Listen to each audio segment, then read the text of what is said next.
Camera speed. Sound production, take one. Hey there, welcome to my channel. My name is Linda. I've got some fun crafts for you today. I'm also going to be joining a few sweet friends. Can't get that right. Roll sound. Rolling. Sound production, take two. Hey there, welcome to my channel. My name is Linda. I've got some fun crafts for you today. I'm also going to be joining in with a few sweet friends of mine. I'll explain those details a little bit later. So what are we waiting for? Let's get started. Today we'll be working on some rustic farmhouse Christmas home decor crafts. Now I'm going to start this by saying I found these ideas off Pinterest. I don't know who the original artists were, but thank you so much for the inspiration. And you all know I'm going to make them my own. So let's get started with project number 1. So for my wood pieces, I have these two that I had left over from another Christmas project, one of the last videos. And then these are fence boards. My cousin gave me quite a few of them, actually fence boards, because they cut it down. And then this I got from the Restore. I don't know what it is, but I love the thickness of it. I don't know why it has the indent. It's got all the, it's really rough looking, but I love it. So when I saw these fence posts, I thought that top part looks like a candle flame, so I cut 2 of them off. Here they are ready to go. I did a little sanding to see if I wanted to add some more paint to them, and I will. Now I could leave it like this, but I wanted them to have a little bit more personality. So I did draw like a candle flame for you. I will have a link to my blog in the description box for all the patterns today. Now you could make this project out of foam board. You're just going to need some kind of brace on the back to make the tall part stand up. So my flame here is really bulbous, along the sides, and I made like a little curl at the top. And I knew that I couldn't do the bulbous on these because they're so skinny already. It wouldn't look right, but I thought I could at least do the little cuts at the top to give it some movement. Now my 2 long boards, I'm going to cut one at 13 inches and one at 18 inches. I'm going to do that off camera right at first. So here they are, 13 and 18 inches. And this, like I said, you could cut out a foam board, but you're going to just need something on the backside to kind of make it stand up, some kind of little brace. Okay, and then I'm going to put it on this, and you could leave it single like that, but I want like a 2-tiered base. So I'm going to cut another like wider piece of scrap wood here. I'm going to cut 2 pieces. And this is what it's going to look like. I think I made it so there's at least 1 inch all the way around that top board. And then the long candle part will sit on top like that. Okay, so that's my way I'm going for. So I'm going to cut 1 more here, mark it to the same length as the other one. And then once everything's cut, I'm going to bring it in and sand it. Now for the candle, I'm just going to use my sander here. It does take me a while to work on it, the candle flame, I should say, to kind of just get, make the sander do a little bit of indent on one side and the other, and then round the bottom a little bit more, but it does give it a little bit more personality. But like I said, I could have just left it. Now I'm going to use Debbie's Design Diary DIY White Swan chalk paint after everything else is smooth. I didn't show you sanding all the other pieces because we all know how to sand, and it's a little bit boring. So I'm going to do all my pieces in this white, and then I will off camera take it outside and distress everything. Now these bottom pieces, I was leaving the center open on the top to wood glue because I thought I'm going to wood glue it and then nail a couple of nails in from the bottom. Now I apologize because in the next clip we're like a couple steps ahead, because usually, I tell you I'm going to sand all this off camera, and then I come to show you what it looks like, and then I show you how I'm going to put it together. Well, my husband was just like available, and I'm like, here, put this together. And he did. And I forgot to even show you anything. So this is what it looks like sanded, all distressed, ready to go. And this is what this looks like, the flames. I added a little more paint and distress. And I think just that little bit of sanding at the top, like I said, gave it movement. He didn't feel the need to wood glue it. These 2 nails at the bottom, actually screws. They are nice and sturdy and everything. So we didn't wood glue it, but you can if you want. All right? That's what everything looks like. All right, so I like to do 2 bottoms for all my bases because when I go to put my greenery and stuff on them, it gives me kind of that little step down to be able to kind of add in layers and gives me a little more room, but you could just do a single base. I'm going to use this red and ivory checked ribbon from Hobby Lobby, and all I did was just kind of round it back and forth and do like a little twisty in the center of it. This is what I did here, just back, forth 2 times, scrunched it, and added the little pipe cleaner. That's it. So now we're just going to start adding greenery. You can add whatever you want. I made both of these so that they could go together, but but they could be separate as well. And I know this piece is a little long. I will end up trimming it and stuff like that. If you're new to my channel, that little silicone spatula, you can find that in the makeup section at Dollar Tree, and it works wonderful so that you don't burn your fingers. I'm using my favorite beaded berries from Hobby Lobby that I showed you, or here they are right here. And I'm just tucking in the greenery how I like to do it. Little rusty star that came from some, pick that I'm going to add in here. You can add as much or as little as you want. And I just keep adding till I'm satisfied. I have a bag full of little bits and pieces of greenery that I dig through. Now I'm going to go ahead and, hot glue my bow on there. And then I'm going to add in some snowy pine cones. I love my greenery to be snowy. That's just me. You don't have to do snowy. You could do non-snowy. Imagine that. And then I'm adding in a rusty bell. You can get these at Hobby Lobby. And then, of course, I'll cut my tails down. And then just kind of squiggle them up. And later I'll kind of, spot glue it to the base. Now I'm working on the next one. This one was actually a little bit harder because I wanted a couple of pieces that I used on the first one and I didn't have them. So this one was like, it just wasn't coming together for me. I had to walk away for a little bit. I wasn't liking the greenery, etc., because y'all wanted to know that. But in the end, it looks pretty. Adding in a little bit different greenery, like I said, because I didn't have all the same stuff, but that's okay. I want them to look the same, so you could have them as set, but different if you didn't want them as a set, of course. Perfect, and then I'll add in some beaded berries. I'll add in the rusty stars so it looks all together. Again, these came from Hobby Lobby. Get them by the picks. If you wait for them to go on sale, you can get them for 99 cents, half off. They're $1.99 normally. Glue in the stars, so here it comes matching the other one a little bit. And then this is my bow. It's kind of a red and white striped fuzzy ribbon. And then I'm going to add a little bit more greenery that has a pine cone to it. Another little pine cone, a rusty bell, like I said, so it all kind of matches. And then we'll go to work on the top part. Rusty bell. Done. All right, so to attach the flame, I've got this wire here. I picked up at a garage sale. It's got like a coating on it, but I don't know what gauge it is. It's kind of stiff, but not too stiff to work with. I'm going to say it's probably like a 16 gauge. And so as you can see, I'm wrapping it around a paintbrush, and then I'm making the ends so that they kind of are straight up and down. Here's what they look like. So straight, curlicue, and straight, because I'm going to use this to attach into the long part of the candle and up into our flame. So it gives it a little bit of movement, right? So it'll be fun. So I'm going to use the drill bit that matches the diameter of that wire and drill all the way in as far as I can go to the flame and into the bottom of the base or the bottom of the candle part. Sorry, because we're like right up against my phone here filming. But I'll show you the hole really quick. There it is. Okay, I'll do that on both of them. So one more on this side. This one you can see a little bit better because it's the shorter one. And then into the flame part. Now for the glue, you can use whatever you want, but I always tell you guys this quick hole glue is from the makers of E6000, and now there's proof on the package. I'm going to add a little wire on, I'm going to add a little glue on the wire, and I did put glue down into the hole on that straight part of the candle stick, let's say.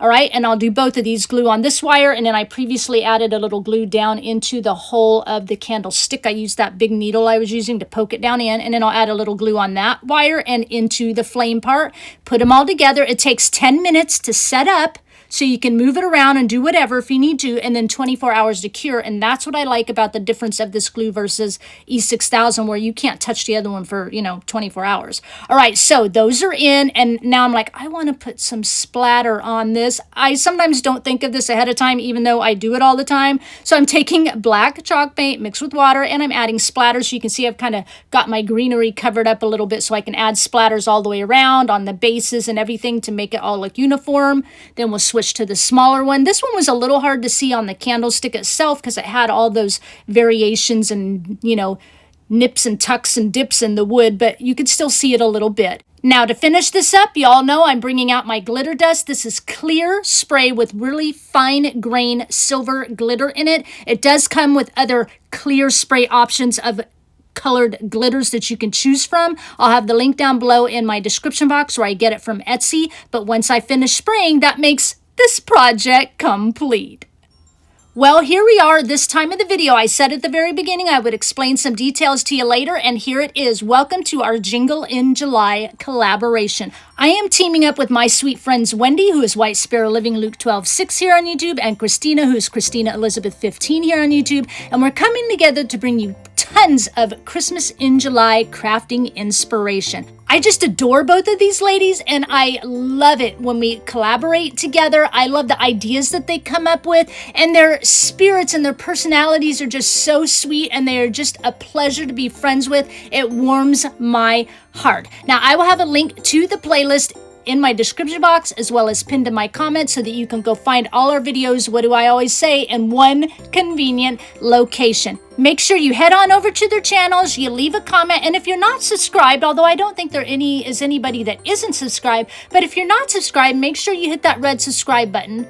Is that subscribe button even red anymore? I almost think I saw white the other day. Doesn't matter. Make sure if you're not subscribed, hit that subscribe button. You will not be disappointed. You will love them as much as I do. And with all that said, let's move right on into project number 2. So for this project, I want to make a wood gingerbread. You could, of course, use foam board. Now, the width of this is about 9 inches.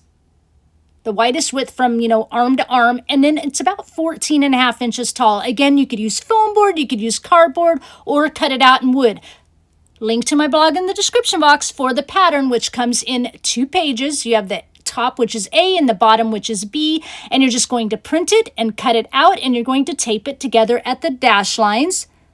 And there it's that. And then you'll cut it out of whatever material you want. I'm going to use my jigsaw here and cut it out of some wood. I always like to get my scrap wood at like Restore or something like that. And this is a pretty wide piece of scrap board. Remember, our arm width was 9 inches. So this is probably about a 12-inch wide board, maybe about an inch thick. It was pretty soft wood, so it cut really easy. I skipped a little bit ahead for you. I just wanted to show you a little bit here. But I was like, oh, this is going to be really hard to cut. But it wasn't, because it was soft wood. And I think it was like a shelf to like an entertainment center. So there you go. Not MDF, but really soft wood. So it smoothed out really good.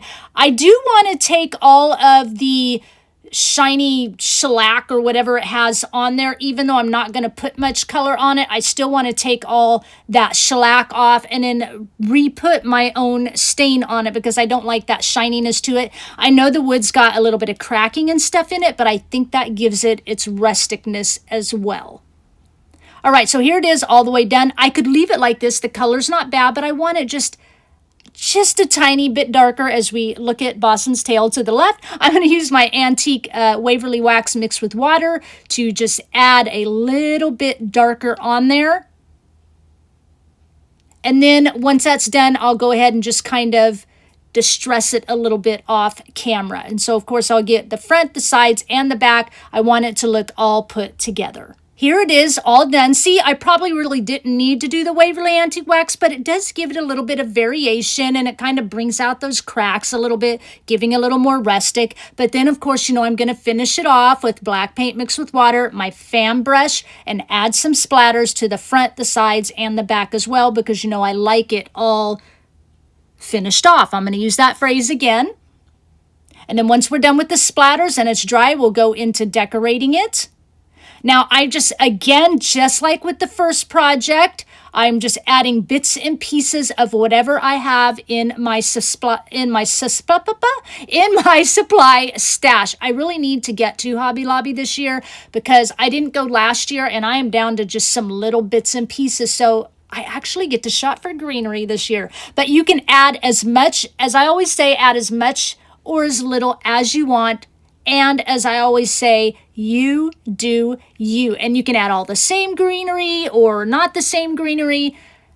And if you don't have any of those little silicone makeup brushes that you can get at Dollar Tree, I would pick 1 or 2 up. They are so nice to help hold. See, I almost went with my finger and I would have burned myself, because I have a hot temp glue gun. And I really need that silicone spatula, because I always forget to put those silly little things on my fingers. Anyway, adding in some bells. That was like a bell garland I picked up at Joann's, and I just cut it up. So I'm adding bells. I'm adding my favorite beaded berries, tons of different greenery. And then these look like little sticks. Now, you could gather sticks from the backyard, but last year This is what I saved. It came from one of those, I always forget what those wreaths are called that you can get at, Dollar Tree or Hobby Lobby or whatever, and they look like they're made of little sticks. I took one of them apart and I made a bag of little bits and pieces, so now I can just, have little sticks. So I wired those together in a little clump, hot glue them down, and now we've got that little bit of decoration. You didn't ever think of that before, did you? Well, now you can do it. Anyway, I just think it adds some fun texture. So now I have this wood star. I picked up something at a thrift store and I had these hanging off the side. Let me bring this other one in. I love the fun and funky shape of them. Here they are. Of course, I'm going to use them. So as you can see on this one, I kind of sanded off most of the yellow, but left a little bit. And then I'm taking my Dixie Belle chalk paint in the color drop cloth, of course, painting front, sides, back, and then when I distress it, maybe a little bit of that yellow show through, but if it doesn't, that's okay.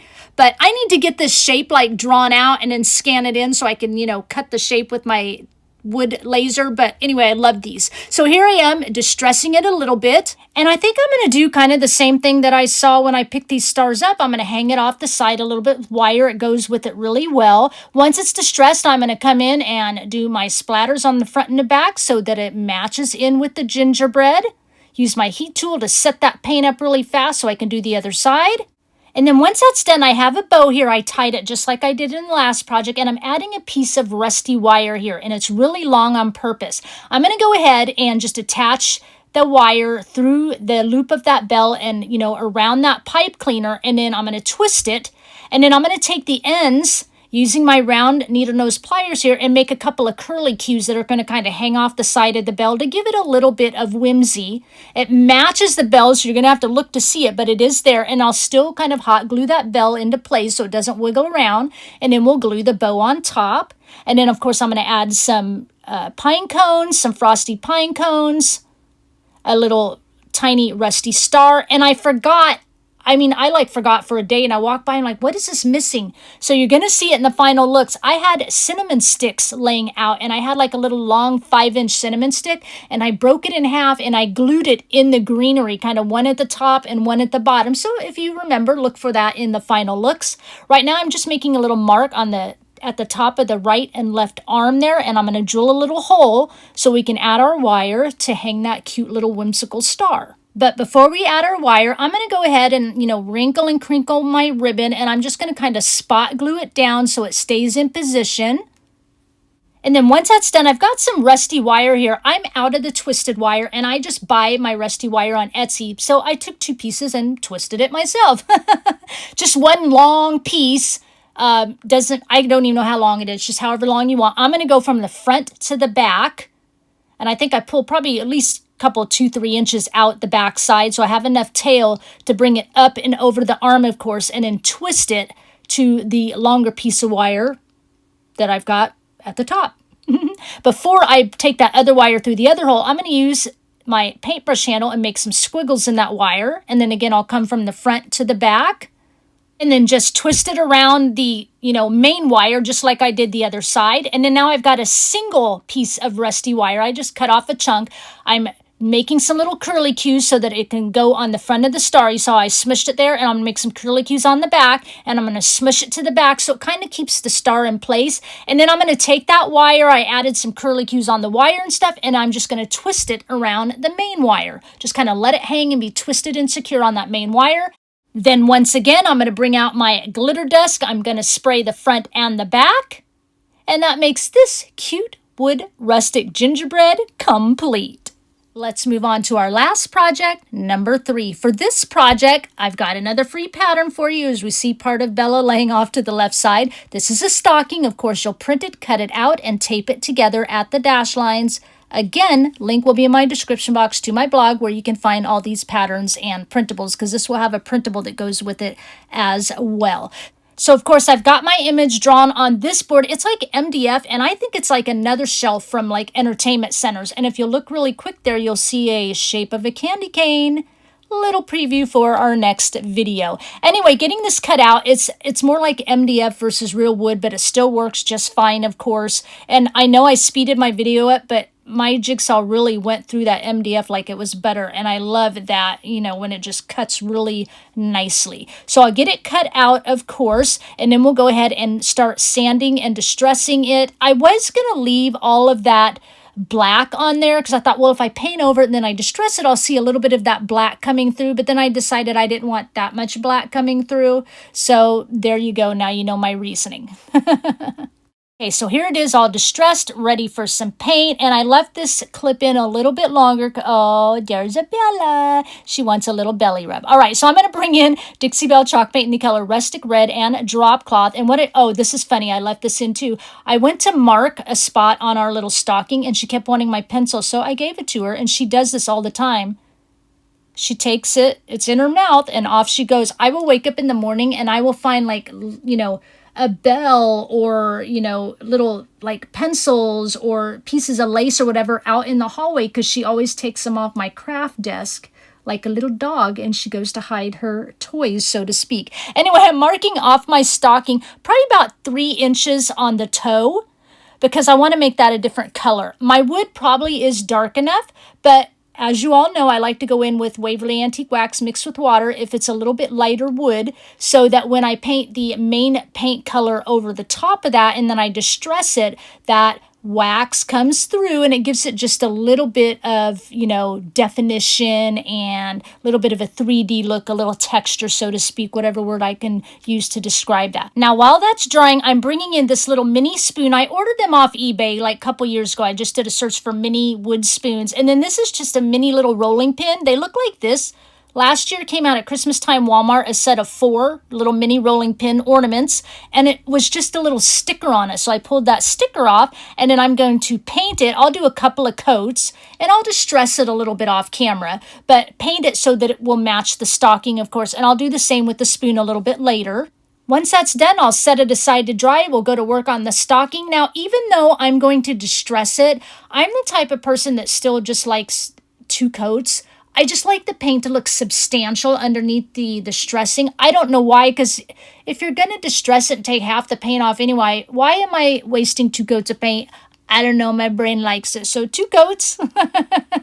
And then we'll go in once that's dry, and we'll add our drop cloth shade to the toe of our stocking, which is just kind of a nice creamy off-white, no yellow undertones, which is why I love this color and tend to use it a lot.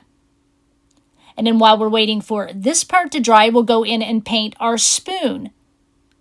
Now the spoon kind of has this shellac on the front of it. So once I distress that and I distress the plastic rolling pin, I don't want any more of that paint to come off, right? So I'm going to bring in Dixie Belle wax. It's just clear. You can see here the rolling pin. Don't want any more of that to come off. It's plastic. And this, it wanted to come off more because of the shellac on there, and I'll just add that clear wax, and it'll help seal all that in, and that paint won't come off anymore. Here's my stocking all dried and distressed and sanded. I think I'm going to use this side. I like how that one came out better. And then here is a free printable I'll have for you. I use my Cricut machine and I cut this out in vinyl, and I don't want to use the vinyl as the letters. I want to take out the letters, leaving any centers of letters or numbers or anything, and use it as a stencil. I love to use my vinyl as a stencil versus using actual stencil material because the vinyl sticks so much better, and I get a lot less bleeding. And now you know why I have a spoon and a rolling pin, because the theme of the sign is baking. I'm going to tape it off because I get kind of, you know, messy with paint when I'm stenciling, and I want to make sure I don't get it off the edges of the vinyl. I like really, you can almost see there, like there was hardly any paint on that brush. I like really thin paint on my stencil brush. It takes me forever to stencil, but I find if I do this way 2 coats, then I don't get the bleeding under the vinyl. Whereas if you go in with a really thick coat of paint on your stencil brush, you're probably going to get the bleeding under the vinyl. But by doing really thin coats of hardly looks like any paint on your brush, you don't have to do like a sealer underneath. Some people would do Mod Podge underneath, or they'll paint the, you know, like they would have paint the red on the stencil first and then the white over top. I don't have to do any of that. Just 2 thin coats of barely there paint on the brush and stencil it in works great. While that's drying, I'm again taking 2 pieces of wire like we did in our previous projects, and I twisted them together, and then I'm cutting one more piece of wire by itself, and I'm making a hole or drilling a hole in the spoon. And then the little rolling pin already has a hole. And then I'm going to mark a couple of marks here at the top of my stocking, about 1 inch down and about 1/2 inch from each side of it. Just like we did on the gingerbread, drill some holes, because that's where I'm going to do the same thing like the gingerbread. I'm going to put the twisty wire through there, and then I'm going to hang the rolling pin and the spoon from the side, like on the gingerbread where we hung the star. All right, now I'm pulling up the vinyl. It's so stuck on there, it takes me a little bit. We can't just pull it up in one lump sum, so I kind of have to pull up little bits and pieces. That's okay, but you can see how crisp and clear it looked. And I was talking, so I don't know if you noticed, while the stencil was on, I went ahead and used 220 grit sandpaper, and I distressed my letters while the stencil was on there so that the white will not, bleed over onto the red, and look how beautiful that looks. So a little tip for you, if you distress your letters while your stencil film is still on there, you won't get that bleeding, okay? Now I'm taking a splatter, black paint mixed with water. I'm splattering everything, trying not to splatter Bella's little feeties over there. I might have got 1 dot, but shh, don't tell anybody. And I'll splatter the back and the sides as well.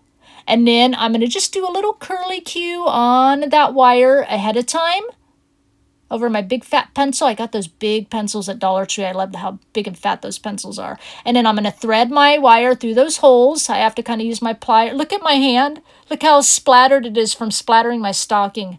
I get it everywhere. I do wear an apron because I get splatters on me, on my face, my neck. I'll go in and it's a whole big deal adding splatters, but I love to do it. I'm wrapping the edges of the wire around that main wire just like normal. I'm going to add this rolling pin onto that single wire and curly cue around it so I can keep it in place and smush it up against that handle.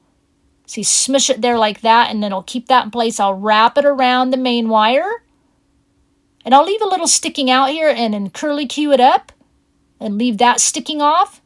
And then I'll come in and I'll kind of do the same thing, adding my spoon. I'll add some more curly cues on the wire between the rolling pin and that spoon. Like that, just so it looks cute. Countryfy it up however you like. You can put these on the main wire if you want, if you don't want to hang them off like I'm doing with a separate wire. However you want to do it. Wrapping it around here so it's nice and secure.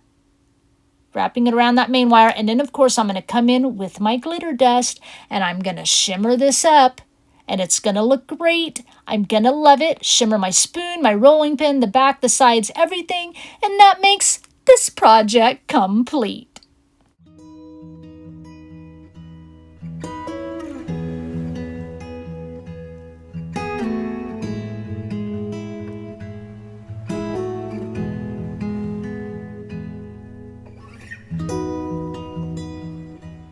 So I hope you enjoyed my Lindified projects today using inspiration from Pinterest. That's how we work, right? That's how we craft. That's how we enjoy our craft. We'll see an artist's beautiful work. It'll inspire us. We'll make it our own. We'll create. We'll share it. Someone else will come along. And it goes on and on and on. And that's the fun of the crafting world. As long as I believe you can give credit to the original artist in the first place. In this case, I don't know who the original artists were, but thank you for your inspiration. Please leave me a comment down below and let me know which project was your favorite.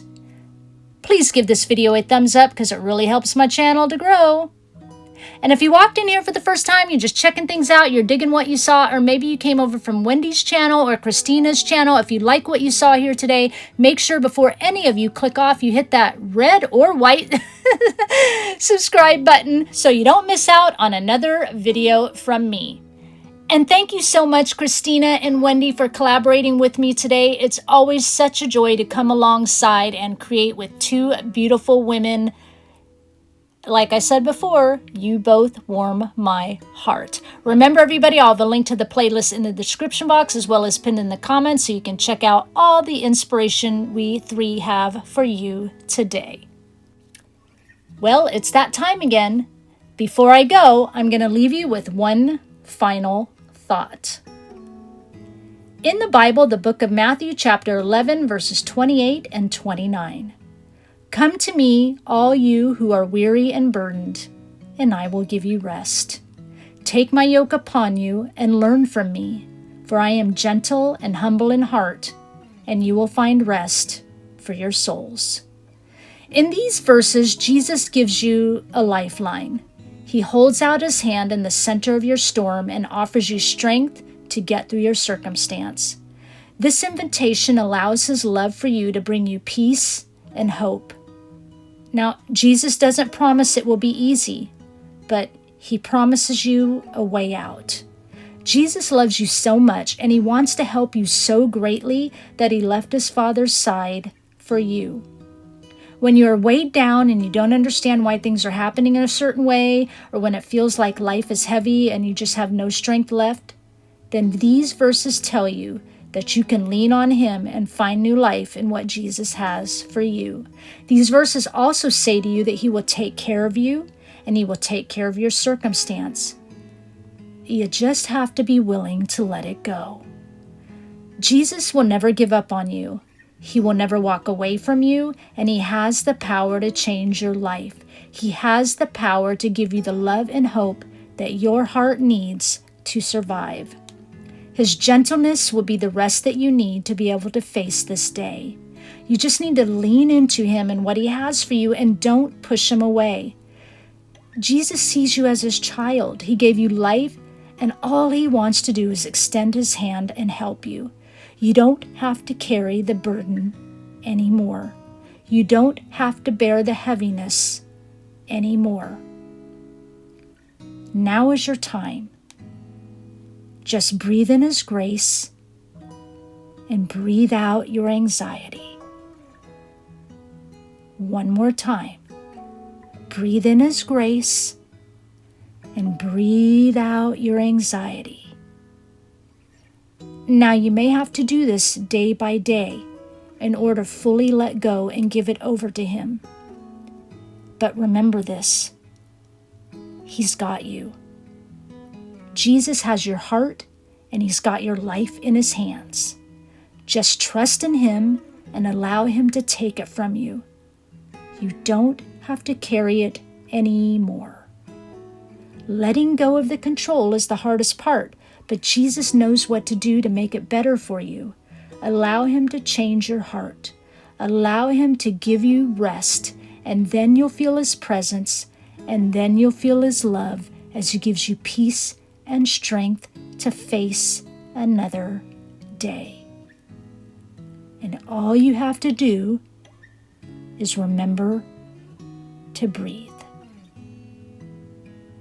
I thank you for sharing your time with me, and I'll talk with you again soon. Bye.